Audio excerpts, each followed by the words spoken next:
In today's video, I'm going to teach you how to add a file upload field on WooCommerce product pages. We'll be doing this directly inside WordPress using a product add-ons plugin to place an upload option on your product page so customers can attach files when they place an order. This is especially useful for custom printing, design requests, personalized products, or any order that needs artwork, documents, or reference images from the customer.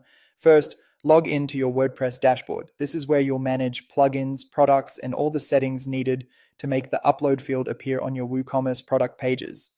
Once you're in the dashboard, go to Plugins, then click Add New. From here, you'll upload the plugin zip file that includes the product add-ons functionality. After uploading it, install the plugin and then activate it. Activating the plugin is what makes its settings and features available inside your WordPress admin area. After that, navigate to the plugin's dashboard or go to Products and then Product Add-ons, depending on how the plugin is organized in your site.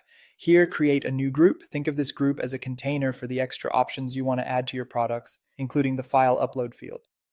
Next, choose where this group should apply. You can assign it to all products if every product needs an upload option, or limit it to specific categories if only certain items require customer files. Under the Add Field section, select File Upload.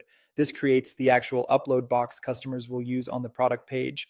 Now it's time to configure the settings. Set the maximum file size you want to allow and define the file types customers can upload. This is an important step because it helps prevent oversized files and keeps uploads limited to formats your business can actually use, such as images, PDFs, or design files. Then decide whether the upload should be mandatory.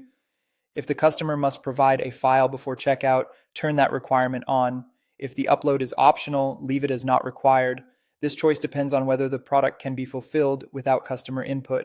If you'd like, you can also set up pricing for the upload field. For example, you might charge a flat fee for handling customized artwork or processing special file-based requests. This is helpful if uploads create extra work in your production process. Finally, save your changes and publish or update the product settings.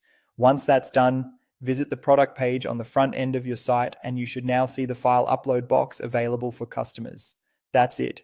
You've successfully added a file upload field to your WooCommerce product page.